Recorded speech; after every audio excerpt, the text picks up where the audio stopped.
刚刚的那个表演实在太精彩了，我有点回到我大一的状态，差点忘了我接下来要讲的主题。不过很高兴大家今天来到这里，跟大家分享一下我们这几年下来找灵感的一些方式与心得。首先第一个呢，我相信大家来到这边应该都是需要灵感的吧？有没有不需要灵感的请举手？好，大家都需要灵感。那究竟什么是灵感呢？这是我们第一个要先想的问题。灵感是什么？大家可以心里面先想想看，你们自己对灵感的定义是什么？花个10秒钟，用一句话来描述它。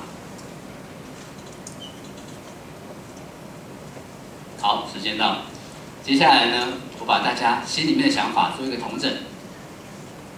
灵感呢，就是灵光一现的感觉，就是当你在想很久、想破头、想不到东西的时候，突然答案就这么出现了。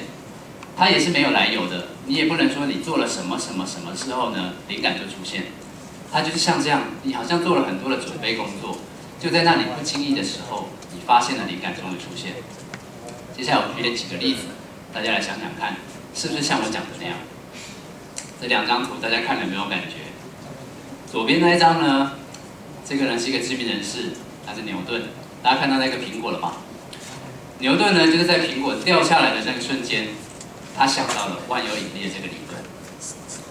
那右边这一位呢，这个在泡澡这位老先生呢，大家知道他是谁吗？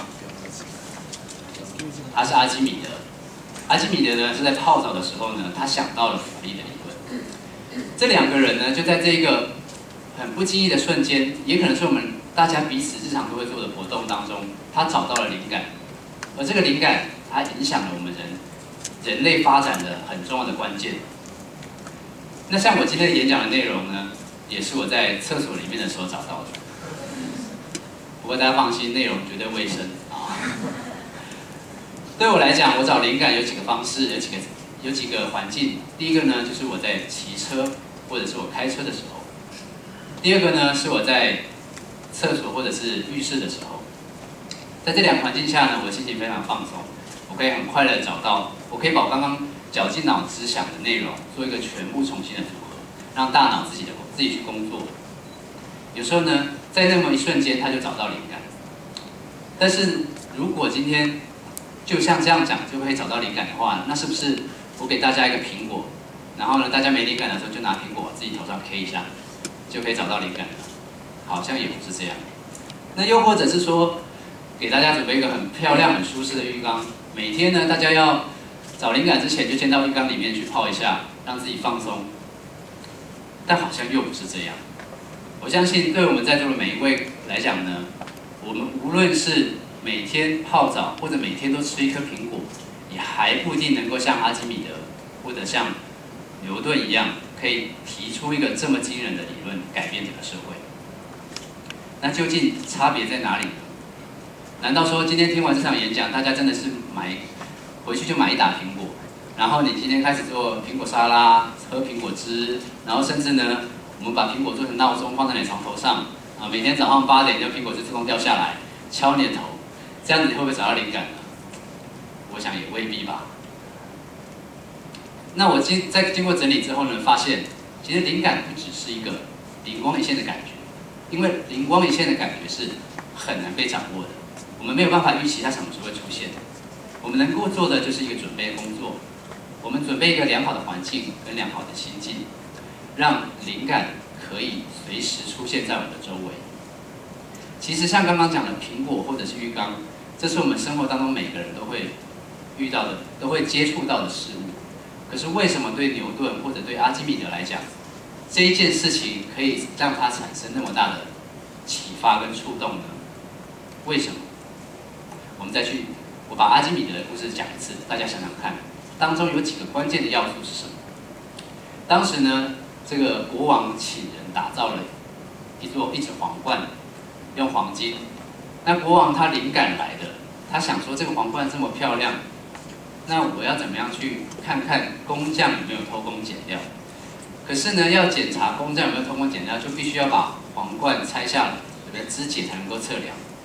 那于是呢，国王就找了这个当时最著名的这个科学家，就是阿基米德，想要请他呢，在不破坏皇冠的情况下，能够测量他用的金子是不是跟这个当初要求的一样，因为他怕工匠呢偷挖一块留在家里面。于是阿基米德他就回家想了很久，他一开始呢也是用了许多专业的方法，他也是一个严谨的科学家，所以他很多方式想要测量。他想了好几天，想破头，想到他的头都痛了。结果他的家人就跟他说：“你看你这么不舒服，要不然你去泡个澡，稍微放松一下吧。”于是呢，家人就帮他准备好一个浴缸的水，然后就好不好3推4就的把他送到浴室里面去。然后阿基米德他直到他脚踏进去浴缸的那前1秒钟开始，他都还在想着我要怎么样计算出皇冠的重量。就当他坐到浴缸里面之后呢，他看到流出来的水，他终于想通了，可以透过这样的方式来做测量。好，那我们来检视一下阿基米德具有什么样的条件。第一个，他有专业知识的能力素养，所以他平常才能够做这样的思维。第二个，他对于周围的事物有很敏锐的观察力，所以他看到水流出来，他可以联想到，也许这个是一个方法。第三个呢，他具有热情跟使命感，他的热情就来自于他对于他所做的事情的喜好，他对科学的真理的追求。那他的使命感来自于今天国王交代给他这个任务，他一定要完成，所以他当下所有的思绪都在想着怎么解决这个问题，只是他以他的大脑当时苦思不出结果，没想到他的眼睛看到了流出来的水触动他，他把所有毕生的这些专业的能力做了一个整合，提出了浮力理论。那所以要具备灵活的感知系统呢，刚刚讲了这些之后，做了一个整理。第一个，我们需要具备的是身体以及感官，透过身体跟感官可以接触外在的环境、外在的事物。再来，大脑还有我们自己本身的思维模式。如果没有大脑的思维，我们无法将接触到的外界讯息做一个重新的整理。第三个，它必须需要经验，经验包含了记忆在里面。也就是说，如果今天一个小朋友看到了苹果掉下来，他可能只会想好好吃。如果是我们今天走在路上被一颗苹果打到，我们可能会马上把手机拿出来发到 FB 上面说：“我刚刚被一颗苹果打到了，好衰哦。”所以你看，我们的行为如果没有这样的经验或这样的专业知识的话呢，我们并没有办法把感官接收到的讯息转换成我们要应用的知识或应用的灵感。那要如何培养一个灵活的感知系统呢？我觉得最重要的就是一个环境，环境是起点。透过环境，因为我们存在的环境当中有太多的讯号给我们灵感。例如说，刚刚这一场很好的表演，我听得很出神，不小心又回想起了我在念大学的时候的日子。当时很多的记忆就这样子又涌现出来。那对当时的我来讲，它就是一个过程。可是对现在的我，过了又10几年的今天，我的经历不同了，我的工作能力也不同了，所以这个过去的经验可能接下来我会才产生出些什么样的灵感也不一定。举一个例子好了，我们曾经在前年的新一代设计展的时候办了一个活动，我们一直以来不断的在网络上希望同学可以把他的毕业作品发到我们的网站上面，我们可以分享给大家，然后让大家来帮他们按赞。在那一年呢，我们就想说，如果我们每年都只做这样的事情，那是不是没有一些创新呢？于是当年我们就我那个时候也一样在洗澡的时候，我想了这件事情，想今年要做一些什么样不一样的改变。于是呢，我就在想，我们都喜欢在网络上面帮人家按赞。那如果今天我去看展的时候呢，我想要帮他按赞，怎么按呢？我就出现了这样的一个想法，当时就这样灵感就出来了。那我要在现场能够按赞，又跟现在又不一样。现在的 APP 比较多，当时就只有 Facebook， 大家还是在电脑前面操作 Facebook。于是呢，我就找了一些朋友，把我这个想法告诉他们。后来我们就激荡出了新的做法，我们就找印刷厂做了一个名片的大小的小卡片，上面就印着 Facebook 的赞的这个符号。然后呢，我们就印了几千张，发到那个现场的每一个系上的同学，跟他们讲，如果你们今天去看展的时候，觉得他的作品很好，你就可以把这个卡片放在他的作品旁边，帮他按一个赞。于是那一次之后呢，这个新一代设计展变得很不一样，大家很乐于跑到彼此的作品当中，帮他的作品按赞。我还记得呢，有些同学收到了这些赞之后呢，他很兴奋，因为他看到的不只是一个数字，而是那个人他真的拿了一张卡片到他的面前说：“我很喜欢你的作品。”当下人与人之间的互动已经超越了电脑跟电脑之间的那个数字的展现。所以这个灵感就是我在外界的环境当中产生的一个想法之后再进行出来的。那为了要让我们的感知系统更灵活呢，最重要的是环境当中必须要很多可以刺激的一个讯息的来源。我记得昨天我听到了一个新闻，就是日本呢现在有小学生里面有30%他有味觉失灵的状况，也就是说他没有办法分辨出酸味、苦味或辣味。这是一件很恐怖的事情，就是他国小他就没有办法分辨出味道。为什么？因为他平常吃的口味已经太重，已经麻痹了他的味觉系统。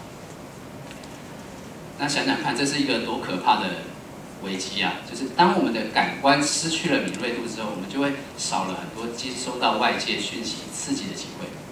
于是，一直以来，我不希望这样的情况发生在我们的团队当中，所以我们让我们的环境是一个很舒适，能够有很多感官刺激的地方。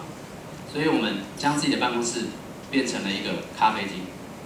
在5年多以前，我们在找办公室的时候，我们就希望自己的办公室可以是一个舒服的感觉。这张照片呢，就是我们那个落地窗看出去的样子。我们咖啡厅在3楼，外面呢就是一排漂亮的树。那当树长满的时候呢，我们会有一种好像在森林里面盖树屋里的感觉，就像在树屋上班。